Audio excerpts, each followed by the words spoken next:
Holy, I can't see, Batman! Tiki here, and I've been watching through each and every episode of Batman the Animated Series chronologically for the first time, and alas, after the first two-parter that introduced us to the world of Batwoman in Season 3, or Batgirl, I should say, or whatever the hell her name is. Barbara Gordon is Batgirl, I think. I'm sorry, I know Batwoman and Batgirl are two completely different things. You know what? These sort of differentiations and delineations, that's why I need Dragon on board, because he's my expert. Dragon, how you doing, buddy? I'm doing well, and I can see. So, folks, long ago, in case you didn't know, I made a vow, a sacred vow, to educate Tiki in the ways of Batman the Animated Series. One could say serving as his spirit guide to Gotham in a way. And tonight we're talking about Blind as a Bat. It's another Paul Williams episode, Dragon. That it is, that it Another is. Paul Williams special. All right, Dragon. This was a fun one, man. I quite enjoyed it. I don't like. Here's the thing. I don't really think this episode has the ambition to be like, all right, we're gonna go for like a perchance to dream or a baby doll or, I keep bringing up baby doll even though I haven't seen it. I have strong expectations for that one. Where it's like a morality play. This one isn't really a morality play by any means, Dragon. It's just a fun penguin caper using some cool bat technology, and that's about all there is to it. Yeah, season 3 gets you, a couple of fun, really, we get some fun ones like Blind as a Bat now and again in season 3. It's before we get there's some landmarky comic book stuff in season 3, but there's also kind of these fun ones that feel very comic book, and they're a lot of fun. So yeah, going to be a couple more of these in the chamber. Well, believe me. Yeah, I respect the change of pace from the kind of like the Twilight Zone morality play that this show usually goes for. Honestly, this one feels a little bit more like the pulp serial Batman. Oh yeah. All right. So, a little bit of context here. So, this was directed by Dan Reba. Now, again, there's a little bit of an arc to Dan Reba. So, Dan Reba, he had directed, and again, I don't know if I might have glazed over this the last time we talked about Dan Reba, which was Zatanna. So, the last thing he directed for us was Zatanna, and that's really Dan Reba coming into his own, because Dan Reba, the story there is that he did direct See No Evil. Zatanna is another episode where it is very much kind of another standalone sort of, not very much morality driven, just a fun comic book episode. Certainly, and so it's kind of in that same vein. Yeah, and also in connection to the whole kind of sight angle, way back season 1, he directed See No Evil. I don't think it really gets lost to the ages. It's a good episode, and I keep forgetting that Reba directed that one. He directed See No Evil, and basically, he's always been kind of like a designer, and he's been basically kind of board artist extraordinaire for Dick Sebast, who very famously did Robin's Reckoning. So basically, Dick Sebast's last episode was last season. He kind of passed the torch to Dan Reba, kind of going forwards, and now season 3 is really Dan Reba's domain when he kind of pops in now and again. Then he's kind of the character guy. He's really the guy, again, hence the whole designing of characters, really getting to the heads of them. And it just kind of goes forward, and it brings them all the way to stuff like Superman, especially on Superman, then eventually Justice League, and so on, so forth. Good old Dan Reba, kind of the Dan Scanlon of BTAS, if you will. Nice. We got a writers galore on this. So the writer, big name for the writer here, Len Wein. The great Len Wein, of course, the creator of Wolverine. Beyond that, of course, the DC equivalent here, creator of Swamp Thing. Oh my goodness, wow. Swamp Thing. Along with, I believe, Bernie Wrightson is the co-creator of Swamp Thing. Anyway, so Len Wein, kind of a legacy guy right here.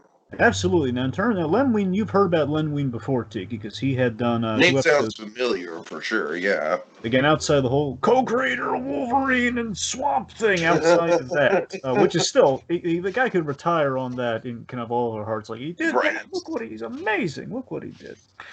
Claremont ran with Wolverine, but we don't get that without Len Wein saying, "Hey, let's put him in the Hulk book." We don't. Anyway, so off the Wolverine topic here is that he had done vaguely. He did Moon of the Wolf, which was an adaptation, which was not that great. But positive things. So again, so far his 2 previous episodes of Batman that he had done before this were both adaptations. There's Moon of the Wolf, which was not so great, and then Off Balance, which was great. Yeah. Well, better, yeah. I would argue better than the comic, or at least it was on par, and they kind of switched things out villain wise, which that's where things get a little off kilter for off balance, but not in a negative way. Just it's it's like maybe not Michael York was better used than Zatanna. All right. So let's see. Also, and Mike Underwood, who had done some Night Court, which, fun fact, Richard Mall, the voice of Two-Face, comes from Night Court. He was the bailiff on Night Court.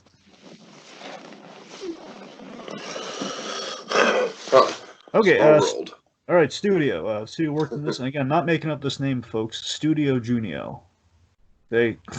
Studio did the animation on this. Now, we had seen their work very... Dragon, this animation studio, I'm not usually one to tell when there's wonky animation. This felt like some wonky-ass animation.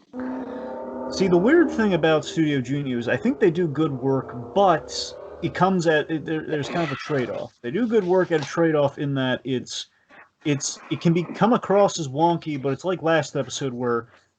Remember Harley and Ivy, where they kept some of the bad animation in because they loved how kind of fluid it could be and like how expressionistic. Right. And I did get a similar vibe here, but for me, it kind of stood out more here just because I feel like the expressionistic characters were more kind of like background characters and guards and stuff like that, rather than like the main like Ivy and Harley, which. To me, like, Ivy and Harley make more sense to be, like, much more exaggerated in their movements. Certainly. I don't know. Like, a little bit of a disconnect. Sure, I mean, the episode Studio Junior had done, they did Mudslide, which, of course, kind of worked in their favor. If they were just by some chance off model with the Clayface animation, worked perfectly for them. Sure.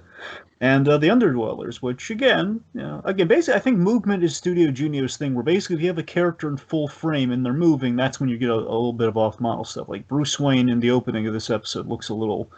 It's something weird with the outline, you know what I mean? Bruce Wayne, and then I'm gonna just specifically cite out the teenagers about midway through this episode. Yeah, you're right. Yeah, that's what I'm saying. I think it's a little bit of a full. It's like the only way I can describe it's like the outline gets a little bit more pronounced. You know what I mean? It's like remember in Scooby Doo when you see an item that's about to be. Yeah. Like the old animation equivalent is like when you're watching Scooby Doo and you know like, they're about to interact with something, and of course it's like not painted into the background. You kind of have that almost, but more with the animation versus the other animation. It's kind of the. Anyway, I'm just describing the works of animation now. Now we know we've run out of things to talk about with Studio Junio. So, okay, last thing here, a little bit of fan speculation with this in connection with another famous episode from the DCAU. So. And again, you don't really need this to work into the frame, but it kind of fits nicely if you look at it. Is that Bruce Wayne, traditionally very anti-gun, you can guess why. Yeah. And this episode, there's a very big moment where Bruce Wayne's he has hesitations about adding a weapons system into kind of a military... I wouldn't say it's a very big moment, Dragon. I'd say it's a nice, subtle moment. You're right. It is a nice subtle moment. What I'm getting at, though, is that I'm saying the ramifications are kind of big, but you're right. Yeah.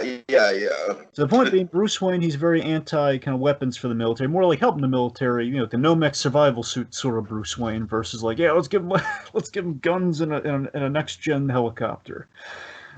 And the important, I really like this theory people have come up with is that, well, because of the events of this episode, with the last time he kind of like, allowed the guns to be put onto the military device, when we get to World's Finest, he's very against Lex when Lex wants to, do like, the Wayne Lex bot that has like the built-in lasers and everything. Where he's there's that really great moment with Lex. Where I don't like guns, and he goes in the elevator and snubs, and just tell them I don't have the vision, Lex. Oh, it's a great moment.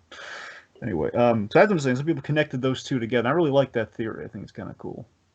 Nice connective tissue there. Cool. All right, all that said, let's just jump right into it. You start us off. Okay, let's see. So we start off in an airfield. Let's see. They're testing a very fancy new Wayne Tech military stealth helicopter. It's the first to use silent running capacities. And basically, Dragon is just a top of the line stealth mode helicopter with a bunch of cool pumped up features. Yeah, Yeah, performing for the military brass, basically just trying to sell them on it, just show them, like, look how great this thing works. One of the Wayne engineers, Dr. Lee here, she's the one who kind of figured all kind of the really very exclusive features for the Raven X-111 prototype military stealth copter. I'm sorry, folks, as I love all the gadgets. Oh no, by all so means. I assume you're gonna have some stuff to say about these gadgets, Dragon. This is very much a you episode. What separates the X1 from the average run-of-the-mill military copter, aside from like a really cool dark deco design, which is kind of something you can say about all the Batman kind of vehicles to an extent, the X1 touts three very impressive features. As Tiki said, you have the silent running capability, which basically means kind of soundless takeoffs. So you're not hearing rotors every 5 seconds, like putting a silencer on a helicopter, pretty much. You know that scene in Jurassic Park where where the helicopter flies down under the dig site? Yeah. That's what I'm talking about. None of that, folks. None of that. Yeah. We were saving that for this occasion, I assure you. Yeah. All right. Anyways. All right, let's see. So then, then there's the cloaking device, which essentially is basically it's a nice we see a nice demonstration on all fronts here, basically demonstrating each of the features. Putting together a nice little show for the military brass. Here's basically they're off the radar because he has that good of a cloaking device. And then the most impressive, best for last here, the Zvf Sensor System. Now, essentially what this is, what it stands for, is zero visibility flight, as in if you can't see or the communications are down, if you can't kind of get the area around you, you have kind of a built-in kind of sonar system. Essentially, they've used kind of a sonar. It's kind of like the Pixar image computer that was originally intended for surgeries. It was kind of like they repurposed something for a different task here. So we're taking kind of like a CJ. It's kind of it's also kind of like what we used in the Dark Knight too. We used kind of the sonar tech in the Dark Knight. It's kind of using essentially sonar to computer generate the targets and the surroundings on this little display terminal. It's really cool, man. I really love it. And of course, I love that it's all red, and given what it's going to do for our visuals a little bit later on. Really neat. A certain hornhead attorney is really eating his heart out right now. Oh, God. All right, so Dr. Kim is with Bruce Wayne, says, looks like what? Dr. Lee. Oh, Dr. Lee. Sorry. Thank you for correcting me, Dragon. This is why I need you. Yep. Dr. Lee is with Bruce Wayne. She says, it looks like it's even running better than expected, wouldn't you say, Mr. Wayne? And Bruce, Dragon, this is why I say it's an important moment, but it's very subtle. Bruce says, I guess, Doctor, though I still have misgivings about building weapon systems. And that's all you need to know, Dragon. You don't need Bruce Wayne to go into a whole lecture about it. You just need to know he has misgivings about weapons. That's all that needs to be stated. I know. It's all you need. All you need to know is it's like for anyone saying, why would Batman sell guns to the military? We're like, no, that's all you need. It's all you need to know. He's doing it for the plot, but he doesn't want to. And again, that's part of the plot. Ordinarily, if you want to read into it, it's just really cool. Is that it's always a tough sell to the military without a gun show, essentially. That's kind of like, well, I really want to give this awesome helicopter to the military, which can really help them out, but they're only going to buy it if it has guns and lasers and stuff. So that's right, exactly. That's kind of the logic. It's like a reluctant Tony Stark almost, like back in the early days, That's kind of what it is. Or it's all about, and I present to you the Jericho, anyway. All right, so alas, things go wrong when the helicopter starts pointing its missiles towards the crowd. Everyone starts gasping, and open fire is leashed upon the masses, Dragon. Yeah, it's utter chaos here. What went wrong? What's wrong? We kind of look for the guys are running around. Of course, some of the other military guys discover the pilots have been bound and gagged, which means the Raven has been hijacked. And of course, we called it the Raven, which means it can only be one villain. Okay, so Dragon, I just want to point out, I know for an absolute fact, that these two people aren't the voice actors that they sound like. But I just want to point out, the security guy, or whoever he is, who says, it looks like the helicopter crew. But if you guys are here, then who's flying the chopper? Dragon, do you know who that sounds like to me? Who does it sound like? It honestly kind of sounds like Stan Lee. Huh. But if you guys are here, just the way he pronounces guys, if you guys... Yeah.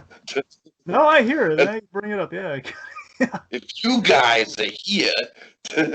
All right, and then we get the pilot dragon, and I swear to God, this pilot has a laugh and a cadence to him in this opening line that sounds exactly like Warburton. Yeah. Look at him, taking off like scared pigeons. Tell me that guy doesn't sound a little Warburton-esque, Dragon. A little Warburton-y, a little I know Warburton. it's not Stanley, and I know it's not Warburton, but yeah, it's just, I just had some fun with it. Like, oh wow, that's two like very similar sounding voices right in a row, like kind of doppelganger voices almost. Certainly. And the pilot even kind of has a design that sort of seems like it would be a Patrick Warburton character. Sure. So speaking of the pilot, back to now with the pilot, of course, being kind of our faux pilot, which is basically the Penguin and his gang. Now, fun fact: Penguin's gang here.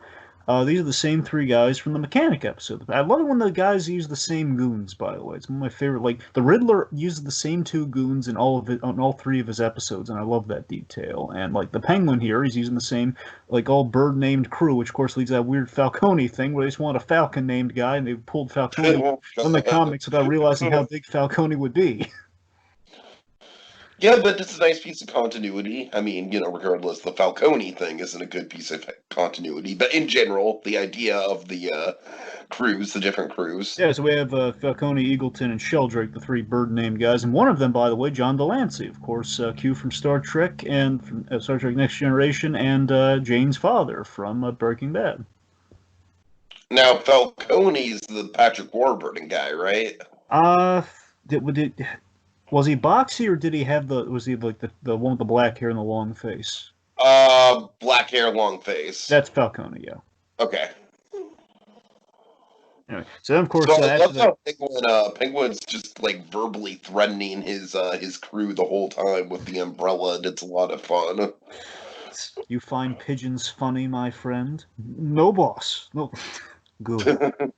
Oh, the wonderful Paul Williams, folks. Can't get enough. Oh, yeah. I mean, we can't say enough good things about him, man. He just adds such an air of gravitas whenever he shows up as the Penguin. Also, he has a pilot's cap, too, which makes him look rather distinguished. And it makes him look even more like Tony Goldmark, man. I swear to God, that hair. I'm sorry, that hair. All right, every time I see it. So this is really great for the Penguin, because the Penguin's classic MO, and again, kind of the grand kind of course of kind of things here, is that the idea I always imagine is that Penguin, his main shtick was ransoming and kind of kidnapping, kidnapping and ransom sort of plans. And through the course of the series, I always like to think he built up money from his schemes, and eventually that money went into the Iceberg Lounge when we get into like the fourth season. So as always, when he goes legit, that's kind of what all his money ultimately will be funding. And anyway, so point being, Penguin doing the ransoming is kind of his main shtick here. So him doing that, and with something that kind of gives him the power of flight, given that he is kind of named after a flightless bird, is quite fun. Nice. So he announces that he's ransoming the Raven. Just kind of long story short of it all here, he's ransoming the Raven. He's going to call the mayor with his special instructions and demands and so on and so forth. Of course, gunfire going off throughout this whole thing from the plane here. We have when Batman saves people. We have this really great moment where just indiscriminately is firing as he's leaving, as he's trying to make a statement, trying to make a fuss here, showing like, look at the destructive power I have. You want to buy this thing back? As he's going down, poor Dr. Lee is like a deer in headlights, essentially, as the gun turrets are coming down. She's going to be a goner. Bruce Wayne sees this. He died, he kind of tackles her to safety. And it was just a great moment seeing Bruce Wayne kind of every day, kind of like, daylight here is saving somebody, and he's about to go after him. Then, of course, big blast to the face. Like, basically, there's this giant, I think it's like a torpedo or something from a plane. Something gets fired on like the top of a car, blows up, big fire explosion near his face. Very important to see. It's a very realistic injury, Dragon, because it's not like it's not necessarily that he's in the explosion itself. He's just kind of standing next to the explosion, and that's enough. You know what I mean? I like that little detail. Yeah, it's kind of like the ultimate, like, don't stare too closely, kids. Exactly. And of course, Penguin has this great line: "As of this moment, the most dangerous bird in the sky is the Penguin." Oh yeah. And then, as that's happening and he's flying off, Alfred shows up in his uniform, dapper as ever. Yes! This is such a great moment. I love when Alfred comes to the rescue in these moments. Of course, like, these are the moments that Batman Begins are built upon. Like, Alfred showing up to drive an injured Batman away, essentially. So he comes to Bruce's Home, Alfred. Now. But, sir, you need medical attention. No, I don't want the Wayne Tech doctors examining me. Oh God, Dragon! I love how dramatic this is. Almost like kind of. It's almost kind of leaning into like the campy Conroy that we love, but you know. I mean, I love how it feels. You nailed it so in the head, and kind of your take on the beginning of this thing, where it feels very serial-esque, feels very like radio show-esque, especially in this moment. Of course, they essentially are like a radio show when they get them all around the mics, stands, and everything.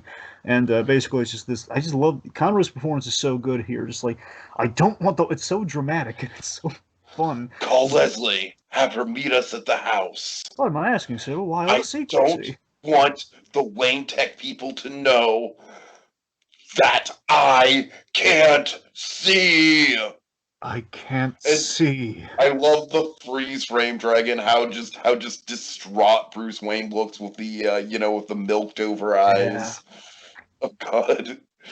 Honestly, Dragon, I feel like Bruce Wayne is kind of maybe taking it a little bit harder than like I don't know.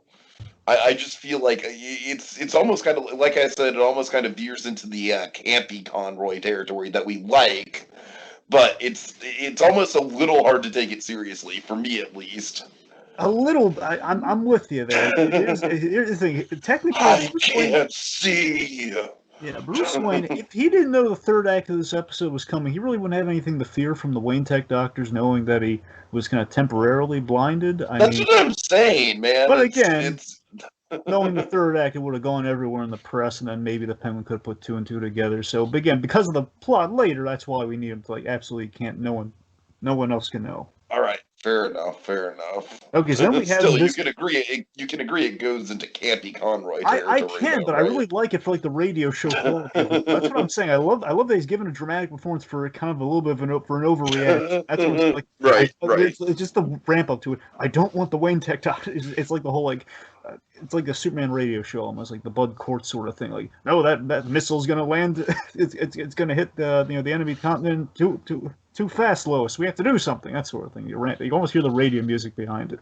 All right. And of course, Dragon, we'd be remiss if we didn't mention at least once one of our favorite Daredevil runners. I can't see. I was thinking more like, I guess, that makes him blind Bruce Wayne. No, well, yeah, sure, but I don't know. I think I can't see is more appropriate. A little more tragic, but yeah, you're right. It is. That's our tragic Daredevil runner, Dragon. We keep going back to it, but it's not exactly funny. I always like the funny Foggy Nelson, like, I'm blind, Matt Murdock. Well, yeah, that's the most fun Daredevil meme. You're right. To be sure, yeah. You probably guessed there might be a little Scotia Daredevil now and again in this episode, so just bear with us. All right. So, right. We have Invisible Man Bruce Wayne. Yeah. I love the Invisible Man getup. I don't know why he's in it, but it looks cool. He's wearing the robe and everything. They give him some bandages around the eyes. I mean, he's not. I know he's not wrapped head to toe, but it looks cool. Darn it. So this episode, I feel like, is where I'm really starting to fall for Leslie Tompkins, if I haven't already. Yeah, she's so great. Oh man, this is like when we go into Gotham. This is like my barometer for Leslie Tompkins, as you can probably guess. I mean, I just love how pointed she is. She's just like, so keep him at home, Alfred, even if you have to hog tie him. 36 hours, no Batman.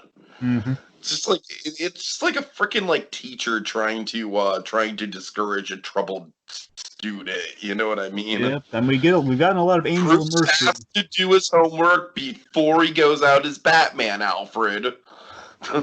Yeah, we've gotten a lot of Angel of Mercy Leslie Tompkins in like kind of the private moments, like dropping the flowers off at the Crime Alley. In this case, we have kind of like more like kind of the hard-boiled nun Leslie Tompkins. Oh yeah. Oh yeah. Which kind of basically classic Leslie Knope, like he'll swing Boiled a baseball. none. It's not like we didn't see that on Daredevil. Yeah, it's kind of what I was aiming for, but but you know what I mean? It's like, the Leslie Tompkins will like swing a bat if it means saving someone in the clinic. That sort of Leslie Tompkins. Like, hey, make sure you hug time, Alfred. All right. So, and I love this. This is kind of a fun gag too here, where I love that we clearly hear Leslie Tompkins leave, and he's still talking to her like she's in the room. Not so long as Penguin has that helicopter, Leslie. Yeah, it's just something along those lines here. It's just. Oh, God, sorry. The name said. So the blind Bruce Wayne gags here after Leslie leaves, like, no way, Leslie, not so long as the Penguin has that helicopter. Then Alfred doesn't even correct him. He says, okay, let's just roll along with this. Alfred informs Batman that now things are it's even more difficult for him. And you have a call in your private line, which one is kind of a nice little 66 nod. That we don't really do the bat phone in this show. We've done like a phone line with him and Gordon, but bat phone. But again, in direction to the bat signal, which is a really nice little shot we have here. Alfred looking out the window with the bat signal all lit up. Nice little composition there. Let's go, Alfred, if you think this inconvenience is going to stop me. And then he just bumps head on into the desk, drops the lamp over. Yeah. It's a nice looking lamp, too. Dragon, I love how this episode is like half kind of like serious Bruce Wayne anti-gun PSA and then half like slapsticky blind Matt Murdock. So two things. Okay, one, the relevant thing to the episode is that you're right here where we are. There's some fun here with the basically, I think what we're trying to highlight is that it is crazy for Batman to do what he's doing in this episode, going out while he can't see. And I think we're trying not to put that on a pedestal. Like, yeah, look at Batman. It's impossible to not make the Daredevil comparison. I'm sorry, it's impossible. Exactly. That's the thing. It's impossible for him. You really can't. Is it crazy? Unless you were Matt Murdock, trained for this since you were a kid, you really exactly. So that's kind of the message of the episode here. Is that even if Batman he really should have rested, and that's kind of the lesson. Well, because he's Batman, things have to work out. But on the flip side, here's the.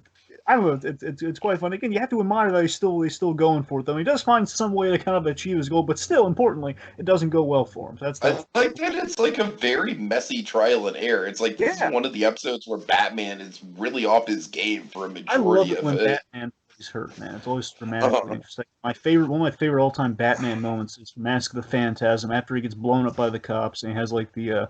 He has like the two fingers to his head when he has that gaping wound on the side of his head, which you can only get away with because it was a movie. It was in the theaters. Right. It just has like that POV shot where he's like the first. It's like we've seen Batman bleed very sparingly, but on the first time we've seen like dramatically played and like focused on a scene, like, oh god, like his fingers are covered in blood from his head. Like, oh god, Batman's in trouble. Edge of my seat type stuff. Also, a little mini tangent here. Tiki, I'm just gonna tell you, look into this. Look into Mr. Muckle from. There's this hilarious Mr. Muckle the Blind Man. It's this hysterical sketch from W.C. Fields. It's hysterical. Basically, it's about a blind man who kind of goes into his grocery store and wreaks havoc. It's kind of God. Okay. Anyway, okay, off of that tangent. Again, blindness being relative. Okay. Okay, so then this is always something that bums me out whenever it so rarely happens, so every time I see it, it's like I almost want to shed a tear. So after Alfred's like indeed moment of like, yeah, this is Batman does not have time to become Daredevil. Oh god, Gordon just turning off the bat symbol and the symbolism of that. Is that what you're talking about? Yeah, the thing that bumps you out. Yeah, poor Jim Gordon. Like checking his watch, just no, he's not coming tonight. Yeah, it's always sad to see like Gordon left hanging, but again, for good reason. I love the little moment, the little subtle moment here where he breaks the news to the mayor. There's been no response, but I'm sure there's a good reason, Mr. Mayor. I love that he knows there's a good reason. It's like even in Phantasm. He doesn't have a scene with Batman, but again, they kind of have a Batman Gordon scene from a distance where Gordon supports him, and they kind of helps clue him off that hey, if you see the bat signal, it's going to be a trap, so don't go to the bat signal, which is really nice. Anyway. So Mayor Hill, Dragon, can I just say this is probably the most interesting that we've ever seen Mayor Hill so far. In that I feel like in this episode he really is kind of put into a pretty morally compromised sort of situation. And I appreciate that, with the ransom and everything. I appreciate that he's actually got kind of a little side story going on about like if he's going to cooperate with the mob or not, or if he's even going to be able to raise the funds to save the people. I don't know. I kind of appreciated that little side note of his story this episode. What do you think of it? I think it's an excellent observation, Tiki, because Mayor Hill in the animated series, if you really since you brought it up, it kind of makes me think that there is kind of this great arc to Mayor Hill, where again he's always becoming a better person through the show. Because when we first see him, he's just kind of like standards kind of mayor stuff, and then beyond that, we see that he is kind of he's not exactly the best father with his son way back in Be a Clown. And we're kind of improving him as we go on. Here we see he does care about his job, but again, he's still kind of helpless and going up against the supervillain, hence the Batman need. And it kind of goes on from there. And there's this kind of a guy who's trying to make a difference, which again, the comics, he's just kind of like a one note. He's like a corrupt mayor sort of thing. So the animated series did a lot more with Mayor Hill than it's kind of been done with him before in a good way. It's like not a lot, but it's a little goes a long way. So. No, I'm appreciating the subtle character development, Dragon. I'm appreciating it. Yeah, it's nice. There's a really great payoff when we get to the fourth season with Mayor Hill. It's like one scene. It's one scene, but again, it speaks to everything you're talking about here, Tiki. Trust me, you're going to love it. Nice. Okay, Bullock in this scene. What's Bullock? Bullock's just like, well, what's the Halloween guy gonna do that we can't? I'm sorry, I forget his exact line. No, you're close. It's like, what's Mr. Trick or Treat gonna do that we can't? Right. I got 12 guys. I got 12 details on this, like at all the airports, helipads, etc. Basically, Bullock is making the point: we're doing everything that we can on the ground humanly. So what's he gonna do? We can't in this situation right now, and he does kind of have a point. Uh-huh. So then the Penguin pops on, using the Raven's communications equipment. Basically, it's like 40s Wi-Fi. It's the best way I can put it. Is that the Raven can tap into kind of the airwaves, sort of like a Wi-Fi that we have today, but through the 40s. Sure. All right, let's see. So Mayor Hill, basically, as you said, Hill pleads for more time, to raise $100 million, and the Penguin accuses him of stalling. Remember, the Penguin and Mayor Hill have kind of a fun history from that Birds of a Feather episode, Tiki. Remember the whole, hey, Hammy! Yeah. So the Mayor Hill always does not like dealing with the Penguin anyway, and now this is just like not Mayor Hill's day. So you're not taking me seriously. I'm gonna have to show you why that's a mistake. And he turns it off. And I love the little pencil bit when Mayor Hill snaps the pencil into because he's so pissed off at the Penguin. All right. So we have the kids. The kids kind of. Yes. Oh my God, they're so off model, and they look like they're in a completely different show. Dragon. You know what's funny? There's a little Easter egg in this scene. Did you hear anything familiar when they were driving on the bridge? Oh God, I don't know. Maybe. Okay, so Why? they're listening to the Joker's talk show theme from Almost Got Him. It's like when he's asking, "How's Robin?" That whole thing from us. Yeah. I do admit it. The music did feel kind of Joker-esque. I did kind of vaguely, like, almost subconsciously pick up on that. Kind of reusing some old themes in that one. Right. All right, so they're driving on the bridge, and what happens? And then the helicopter goes straight over them. They make the observation like, oh, check that out. It's not making a sound.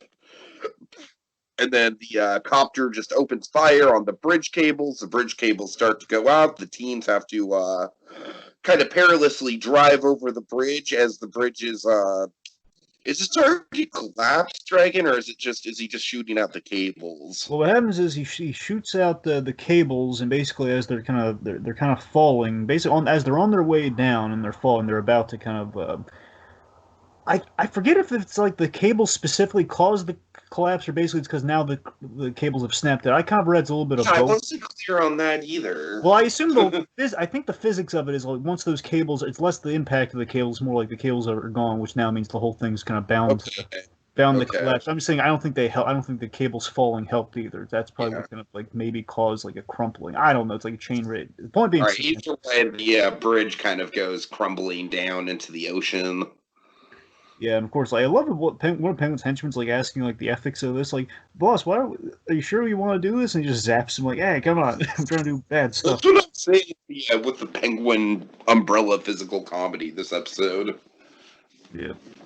All right, let's see. So Batman here, Bruce hears of the collapse. Of course, we see the teens get off the bridge. Okay, because we can't kill a bunch of teenagers on a bridge. Kind of hot rodding it. We can't do that. So we hear on the radio, everyone survived. We're all just minor injuries, a little bit of a scare for those teens. And, Bruce, in his kind of his invisible man get up, he turns off the radio after he's heard this. Bruce, when he switches it off, and he says, "I've got to find a way to stop him. Sight or no sight." All right, so cut back from commercial. Tompkins, she still thinks it's a bad idea, but she's crafted him. Gadget, Dragon, you want to go over this gadget? Sure. Okay, also, by the way, first time Leslie Tompkins in the Batcave. Little fun fact. Oh, nice. So she's basically welding and building Batman's terrible idea, as she calls it. And I like that we are kind of calling it. It is a terrible idea. You shouldn't go be playing this. So basically, the Zbf Helmet Interface. So essentially, look, I'm not going to pretend to know, if I could speculate, I won't bore you with that. The point being, this is Zbf Helmet Interface, which basically, as she says, this connects to the brain's optical center, which basically means he can see through this thing. And maybe somehow I don't know if it's directly connecting to his brain or if it's like stimulating around his eyes. I don't want to speculate too much on that. It's gonna burn time we don't have. So I could say, well, and perchance the dream. We don't have that sort of time. So anyway, so he puts it on in Shadow. Really good shot here. He's putting he's putting the helmet on Shadow, which is really cool. It does. You're right. All right. So anyways, Alfred asks if it works. Bruce kind of goes for some kung fu moves with a mask that's sitting on the table, and it's a little sloppy. It's not the most smooth landing in the world. He chops a dummy in half when he was going for the head, much to Leslie's annoyance. I love the subtle little animation there with Leslie being annoyed about that. Yeah. But Bruce is just like a little sloppy, but it'll have to do. Certainly. I love, okay, so we get our big kind of a, not ticking clock, we get kind of our big kind of warning here, big setup moment here where, okay, so remember, you have to keep warning. We see the power pack in the cord, basically the cord attached to the helmet. You got to keep this plugged in, you got to keep recharging it, which he plugs into the belt. It's like the Nintendo Switch, Dragon. It's only got a 2-hour battery lifespan. You got to keep plugging it in. Sure. So basically, he plugs it in. There. I love him plugging it into his belt because I love how we kind of make use of kind of the capsule design of the utility belt, like all those little kind of like not cylindrical things that are on the belt, so you can just plug it. Right. Yeah. They're USBs, Dragon. They're totally USBs. Yeah. Anyway, so let's see. Also, I love the POV shots when he's making the rounds, doing his little Olympian kind of demonstration, to test his reflexes, a little Murdoch vision, POV shots. My favorite thing about the animation. I'd say I love that. I love the logic of this thing. I love that he can make the shapes out of people, but you can't see the finer details. Like Alfred and Leslie's faces have no details, but you can kind of see the shape of them, and that makes sense. It's enough, Sonar. Yeah. It's sonar, exactly. Awesome. Okay, and of course we have kind of a very Len Weinish line here, very kind of Len Wein sign I believe he put in the comic book here. It's just like let's pray the technology that created this crisis can help put an end to it. Mm-hmm. Which is nice. Okay. All right, so he goes flying off into the night, out of the Batcave. Bats following him. Very cool shot. Mm-hmm. So also, he plugs in just so people aren't confused here. He plugs the little interface into the into the Batwing so he can see. So he's not just like flying blind. Oh, I hope I can see through the windshield. So he sees. I can't see. That's the thing. So he's actually sonar and connected to the bigger electrical device. Just want to clarify. That's how we can see how he's flying. All right. So meanwhile, back at the mayor's office. Okay, so Hill is telling Gordon and Bullock here that they can't get the money together without shutting down very valuable municipal services. Bullock's asking, well, what do we do now? Like, what's our next move? And Batman says, makes a bat entrance with red eyes, man, red eyes. A little foreshadow. Right. Doesn't get much more than that. Yeah. We're gonna see Batman with red eyes one more time in this season, and I'm so psyched for it. You have no idea. All right. All Cool, right, cool. that's probably one of my nostalgic favorites of the whole series coming up this season. So okay, no, there are no other options. That's right. There are no other options. It means you're gonna essentially you're gonna do exactly what the Penguin wants, which is like, wait, what? Batman's got a plan. Okay. All right, so this is what I'm saying with Hamilton Hill kind of being put into a difficult position, Dragon. He's the one that's kind of got to deliver the faux message of, with the personal, wherever you may be tonight, you've won with the Penguin, He says, just bring the Raven X111, and I promise you'll get everything that's coming to you. I like that wording though. Yeah. But like I said, Hamilton Hill is kind of put into a position where at least publicly he has to look like he's bowing down to the villains, and I like that. I feel like that might be like I'm just speculating here, Dragon, but I feel like that might be a running thing with his character where he's a noble man, but he just happens to always be caught up in like a media frenzy of, I don't know. Maybe I'm reaching too far into it, but I really think you're on the money. I do. I mean, yeah. this is kind of something no one really talks about, which I'm really excited by. But you're right. Yes, and it's also the I love it's a little bit of a screw you to the Penguin as well. Like you'll get everything that's coming to you. So again, maybe a little bit of heroism in the aftermath that he's kind of hoping for, perhaps. But on the, as you said, and of course also just like a little bit like, yeah, you'll get everything that's coming to you, Penguin. Oh, we're gonna set him up good. Right. Right. So Penguin's very cocky here. He's in the Raven here. He's telling his men. His men are saying this sounds a little too good to be true.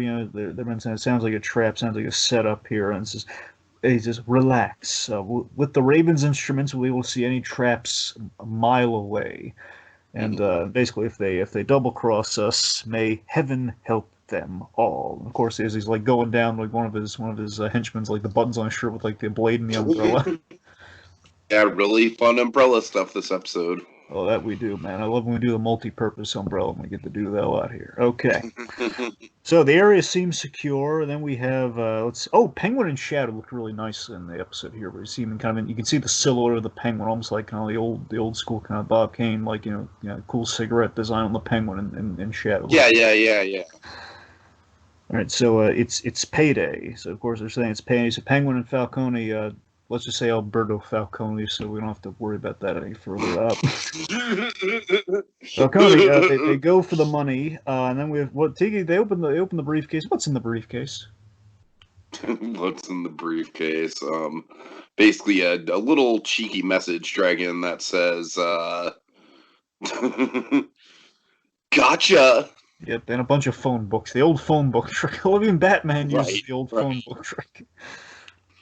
And then, bam, we see what is essentially an early prototype, I would assume, of the Nightwing, or the Batwing. Yeah, it's the Bat. We've had this since the.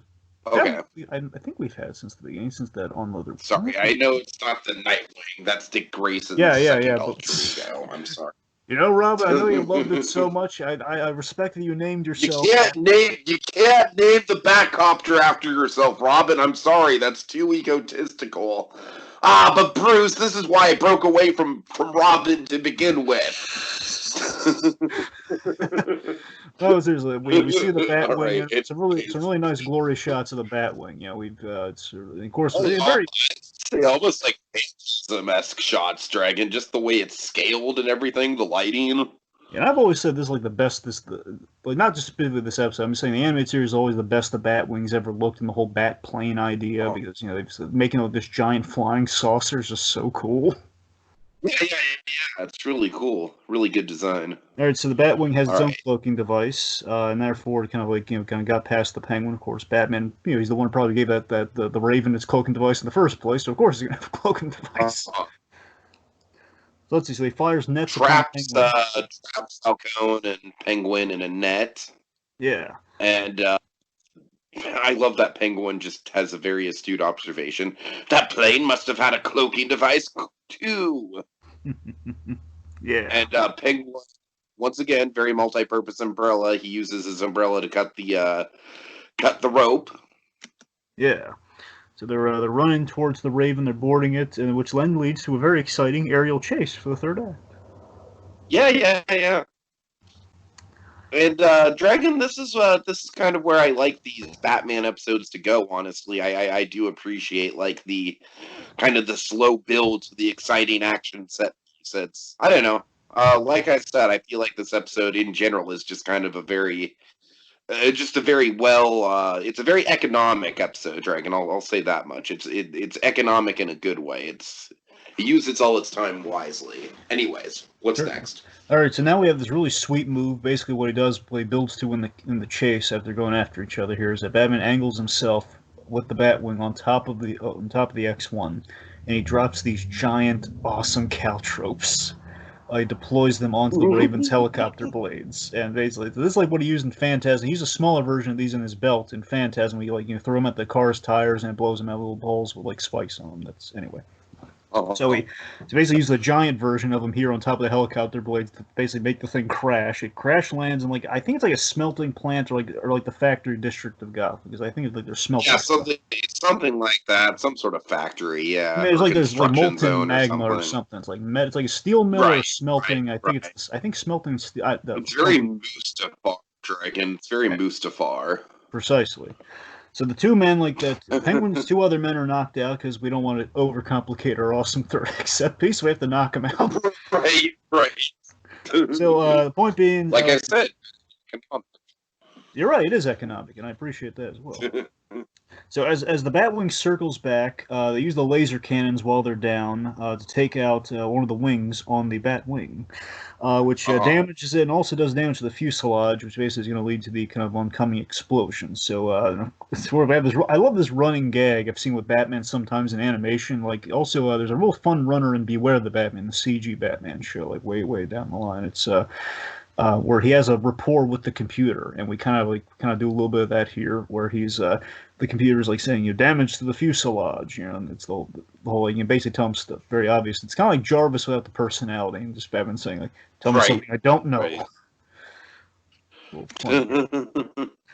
All right, so Batwing goes down. To be fair, though, I feel like Kevin Conroy Batman kind of has those quips for a lot of different situations. Yeah, he does. All right. So Batwing goes down. Let's see. And as it's going down, we have like this pinball effect with the smokestacks, which is just like, oh god, like it's just it's really hard to watch because I love that thing. It's like, oh, look at it, just getting so. I know. Yeah. It's like my baby. Anyway, so the ZVF, and of course now we set up this big ticking clock here where the ZVF needs to be recharged and he needs to unplug it from the thing, plug it back into his belt. I told you, Batman, you have to power your Switch every 2 hours. Yep. All right, sorry. So then we have the pinball effect, which then leads to like an 89 crash. Where basically, the Joker took out the Batwing and that with like a giant weird pocket gun. This took it down one shot. So we kind of do a better version of that here, where just it now crashes. Batman flees the crash before it explodes. Unfortunately, in doing so, he realizes he severed the cord, and we have this one. And this is a Conroy great moment here, where it just is like this little moments of, like, not comedy, little moments of quippage, as you said, a little terrific. Yeah, exactly. It's like he's not really deterred by it. He's like, oh, this is going to make my job 10% more difficult. Yep. And again, Batman playing hurt, and again, I love this is where they act. This is my favorite part of the whole episode. This whole act through where Batman's playing hurt, and he's like in these. So I have so much more of an appreciation for it later. As a kid. Yeah, I mean, it really leads towards what people love about Batman. That kind of whole like scary stealth assassin, Mm-hmm. Like the one good scene in Batman versus Superman. True. Sorry, go ahead. Anyway, so point being, now Batman's playing hurt, and he's kind of he is the hunted in this case. So basically, what Batman's doing so smartly here is he's basically has to keep hitting himself, hitting the device in the cowl to try. It's like hitting your TV when it doesn't work, that sort of thing. He's trying to kind of get it to hold picture instead of fritzing out now and again after it just says, charge, it needs to charge, a low battery, essentially. He takes in his surroundings while he can. He's using every moment that he has right now, taking his surroundings so he can flee, because obviously he can't run across there and take the Penguin out in the state that he's in. He doesn't know how much time he's got, so he takes in his surroundings, he goes inside the smelting plant, I guess. He's seeking shelter in the factory, and of course, Penguin and Falcone, they follow him. Oh no, my pointy-eared friend. You don't escape me that easily. So yeah, this is great. And this is what I'm talking about with the Mustafar set piece, Dragon. Just all the molten lava. Like, I know it's supposed to be a factory, obviously, but it's straight up volcanic in nature. Well, I mean, this is I like the scale of it. Yeah, I mean, this is what Mustafar is aiming for. They're aiming for a smelting plant on that whole sector. Yeah, sure, of course, yeah. All right, let's see. So this is my favorite element of the whole thing. I love Penguin in this third act. That's what I really love about where he is. He and his we're making the villains very smart in this scene. This is like the better version of I've got Batman in my basement with that climax. That's kind of what this whole third act is to me here, where it's the Penguin kind of noticing Batman's off his game versus like, Batman's been drugged the whole episode. Yes. It's to me that's almost like it's almost kind of got like I don't want to compare it to this because obviously like Dark Knight Rises, very high budget Hollywood movie with A-list talent. But when Penguin recognizes that Batman is off his game, it's almost as scary as when Bane recognized that he's off his game in that fight in The Dark Knight Rises. You know what I mean? I hear you. I do. It's got that same sort of like the Predator kind of like just coming in for the kill kind of quality. Paul Williams has this chilling moment we're going to get to in the episode, and I think we may share this moment. We'll get there. So anyway, so Penguin and Falcon, they notice like Batman stumbles into the exit. And says, I think he's injured from the crash. So they follow him, and their Batman's trying to find the exit as quick as he can, taking in the surroundings so he can like try to map out things so he doesn't hurt himself too badly here. And I love the desperation in the score. The score is great. So Penguin then is firing at Batman, so he has to quickly go up the stairs and basically he's dodging gunfire that he cannot see by the skin of his teeth. And in running, he almost runs off the platform, and then he falls onto a conveyor belt, and his foot is stuck. This is not bad, folks. It's like no, it's really not. Like he's the opposite of that baby from the Tom and Jerry shorts right now. He's the opposite of the baby. It's like going to the construction site and just making it like with ease. Like that's the opposite of that baby right now. So Penguin takes aim, and then Deus Ex, ammunition here comes into play here, where he's out of ammo. Thank goodness, or else the show would be over. He's out of ammo, so he sends Falcone up. Series finale, folks. Go home. Yep. Well, he said it could have been I like this moment with Falcone because he kind of turns into a little bit of an Indiana Jones boss. Yeah, he does. It's a little bit like with the chain. Yeah, it's like Temple of Doom. Yeah, exactly. All right, so he's going on with the chain here. A lot of tension with Batman's vision here. He's going in and out with the with the ZVF here. It's just fritzing in and out. He's getting closer to this guy with the chain. He dodges the blows, and he's hanging off the side. And again, being taken out by one of Penguin's underlings. That's an embarrassing way to go. Yeah. It's just not a good day for the Bat. But then I like how he outsmarts him, though. He quickly goes to the other side of the ledge. Climbs up there, dealing with the recharging sight line along the way. Just keeps hitting it. Mm-hmm. Dude looks down. What's the matter, Bats? And then Batman just grabs him by the feet.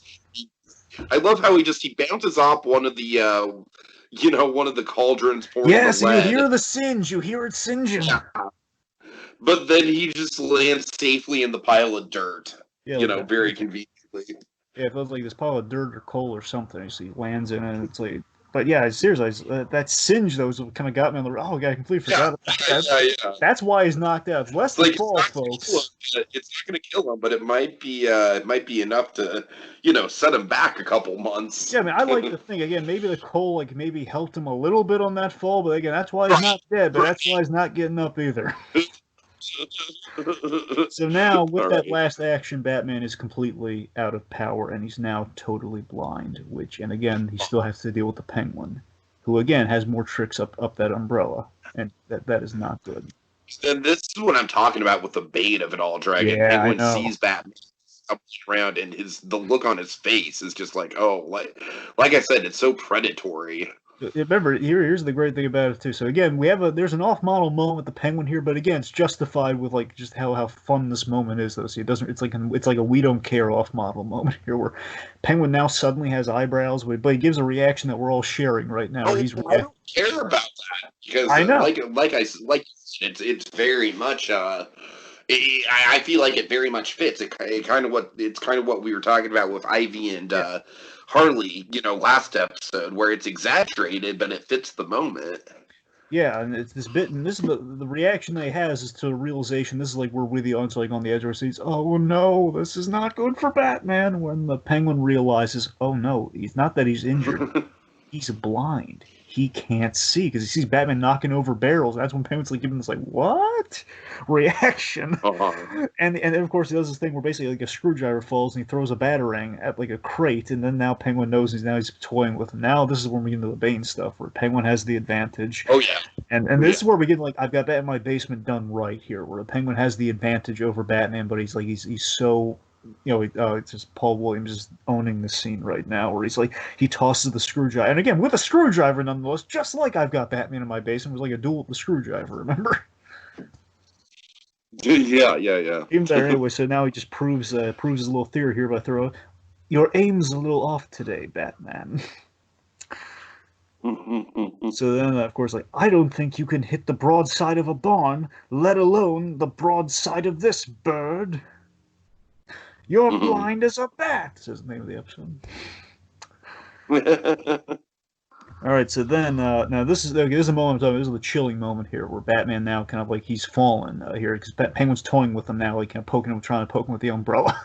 So Batman falls into the barrels here, and says like, you're sightless and helpless, and then Batman, as he falls here, and I love this moment where he says, you've got one right. And he kicks a barrel, knowing the Penguin's in front of him, like kind of taunting him. He kicks a barrel, knocks the Penguin down, and he's fleeing. And I love this is the chilling moment here. Penguin is just laughing with that confession. He admitted it. And like Batman oddly is giving him like a little bit of respect. Yeah, he's got me, and there's no way I can hide it, so I might as well just kind of cop to it. And this Penguin like laughing while he's been knocked down, knowing that Batman's at his mercy. That's the thing that chills me. It's like, oh, he's been knocked down. He's not like taken aback by. He's just laughing his head off. That's scary. Yeah, I hear you. So poor Batman walks right past the exit, and he goes upstairs to the catwalks. Which, folks, if you're blind, that is not the place to be. Unless you're Daredevil or Matt Murdock, that's not the place to be. Or Mr. Magoo, because you'll just have dumb luck. Yep, pretty much. Or that baby from the Tom and Jerry cartoons. All right. There's quite a few circumstances in cartoons where being blind pays off. Right. Anyways. So now he's dangling over, by his own hand, he's dangling over the smelting runoff, essentially the Mustafar of it all here. And it's a dead-end rodent. As he's about to attack with the blade, and he has the blade from the umbrella here, he's about to like probably cut his hand off or something and send the bug just like Mustafar is gonna chop him to pieces. He's gonna fall in the lava. No, he's wearing all black too. Anyways, before that happens, Batman uses the grappling gun, goes to the pipes. And grappling gun, whenever you're in a bind, that grappling gun's gonna save the day. It's why it's my favorite. So he uses the grappling gun, goes up there to the piping. As you're only prolonging the inevitable, which he's absolutely right. He's gonna fall from that even. He's a goner. Yeah, but of course he goes for the Switch Dragon, and he turns on not the Nintendo Switch that he needs to power on every 2 hours, but the valve that he needs to. He basically turns on the running water and kind of washes away the embers of Mustafar. I love the teardrop reveal too, when you see like the water randomly coming down from the mask, and you look up, it's like water kind of dripping on his head, and that's how he knows he's using his other senses, man. He jumps on the valve. Again, it's not that he's like thinking he's gonna fall and he's gonna be fine. It's that he came up so cleverly in the moment here. Like, I can't see the Penguin right now. I don't know where to land, but if I can make the Penguin cough and everything, I can know where he is. If I can get him to react to this thing. That's what he's doing right now. It's kind of he now has a target. He's kind of target locked on the thing. If this is PG-13 or like put in the theaters, may have done more with the Penguin smoking. That's how I would have found him. We might have done that if we had been a PG-13 show. Penguin always does have that cigarette holder, but he can never use it because of standards of practices. Anyway, so the point is, in the steam and everything that comes up, Penguin's like coffee. He can't see either. Penguin's sightless as well. The playing field is even.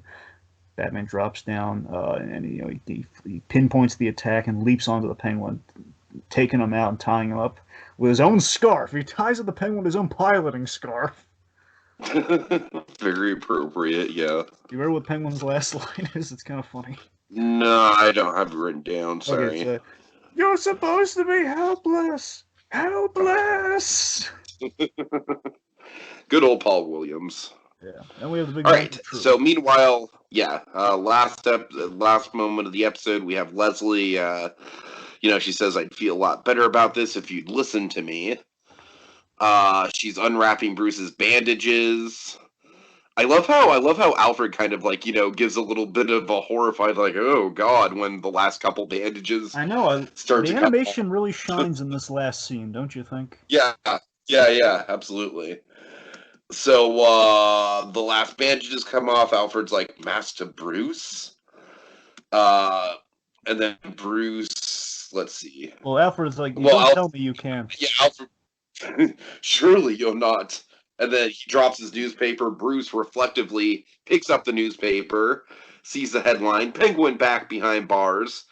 And Bruce ends the episode saying the punchline, right now, I've never seen anything prettier. Nice. And again, kind of a runner. Every time Bruce is opening a newspaper, the Penguin's in it. You notice that? It's like going back to I Am the Night. It's like the worst thing that I'm seeing right now is the Penguin.